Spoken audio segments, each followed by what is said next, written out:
5 दिन का समय हमने आज डिप्टी कमिश्नर को दे दिया है। अगर 5 दिन में राजस्थान सरकार उस परिवार के साथ न्याय नहीं करती है तो फिर दोबारा जन आंदोलन होगा।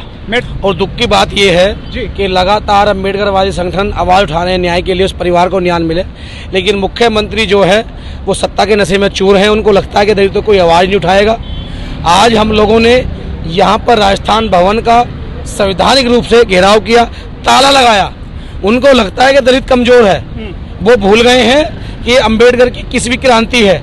इस क्रांति में जो है आंदोलन किए जाते हैं। और अब भी अगर मुख्यमंत्री को लगता है कि उनकी मांग नहीं मानी जाएंगी, जो पीड़ित परिवार की मांगे हैं, तो आज तो सिर्फ टेलर था, अभी तो आगे देखिए क्या क्या होता है।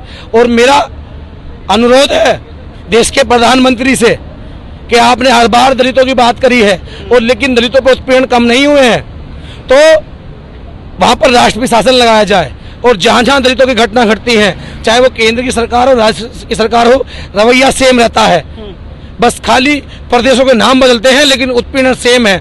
कहीं बांध के मारा जाता है तो कहीं पेशाब पिया जाता है, तो कहीं हाथरस की बेटी को जिंदा जलाया जाता है न्याय को लेकर के।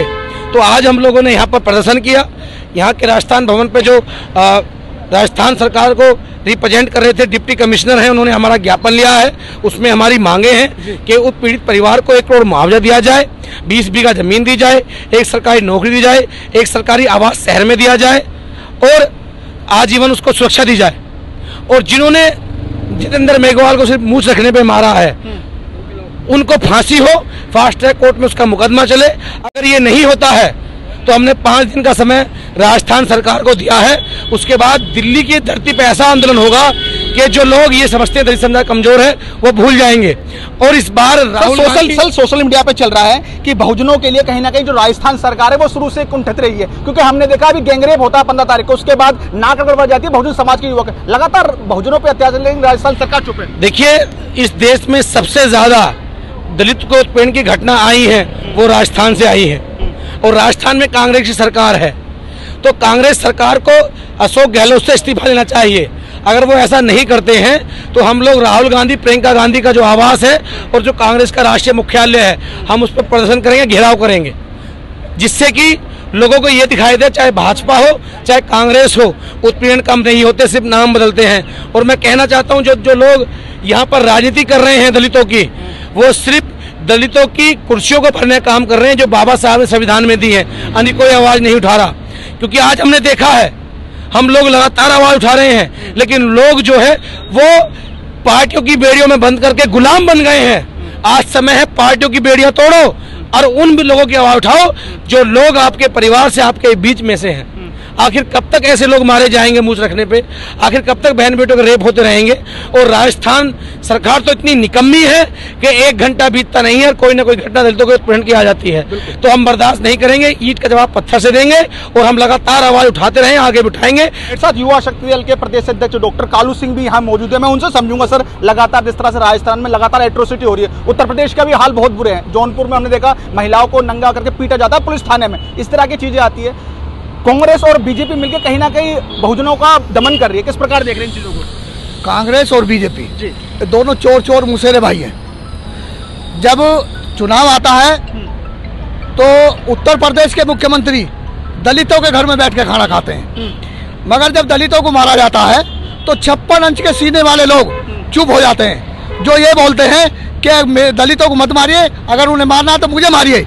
मगर आज ना तो मारने वाले का कुछ हो रहा है और मरने वाले मरते जा रहे हैं। और माननीय मुख्यमंत्री जी और माननीय नरेंद्र मोदी जी और जो हमारे माननीय राष्ट्रपति, महामहिम राष्ट्रपति उच्च आसन पर बैठे हुए हैं, जो दलित समाज से आते हैं, कहते हैं कि मैं भी दलित समाज का अंग हूँ, वो भी इस पर कोई एक्शन नहीं लेते हैं। और हम देख रहे हैं बार बार कि अगर किसी ने किसी पिक्चर की भी कोई तुलना कर दी है तो उसकी भी नाक रगड़वाई जाती है, मगर यहाँ उसकी पिक्चरों की इज्जत है, दलित समाज की कोई इज्जत नहीं है। दलित समाजों को ऐसे मारा जा रहा है जैसे कुत्ते बिल्ली की तरह, मूली की तरह काटा जा रहा है लोगों को, और उसके बाद भी सरकार कान पे हाथ रखकर बैठी हुई है। और ये मुख्यमंत्री गहलोत जी जिस नशे में चूर हैं, जिस हाल इनका उत्तर प्रदेश से कांग्रेस का हुआ है, अगर यही हाल रहा दलितों के साथ में तो राजस्थान से भी इससे बुरा हाल होने जा रहा है। क्योंकि हम लोग जो बैठने वाले नहीं है, और युवा शक्ति दल, अगर मेघवाल को न्याय नहीं मिलेगा तो पूरे भारत के जहां डीएम कार्यालय हैं सब पर ज्ञापन देगा और उसके बाद जंतर मंतर पर विशाल आंदोलन के आयोजन की तैयारी कर। लेकिन सर एक बड़ा सवाल उठ के आता है कि राजस्थान में भी कई सारा हमारे जो सरकार में गहलोत सरकार में कई MP MLA मौजूद हैं, वो सर अब तक मौन है इस मुद्दे को लेकर। देखिए, जिस आदमी की खून चेंज करा दिया जाता है, जिसके खून में उबाल नहीं होता है, वो किसी समाज का नहीं होता है, वो सिर्फ अपने मतलब का होता है। जो लोग समाज की बात करते हैं, जो लोग हमारी आरक्षित सीटों से जीत कर आए हैं, 131 MP भी हैं, उसमें राजस्थान के विधायक भी हैं, मगर उन सब का लोग का खून जो वो सस्ता हो खामोश हो चुका है।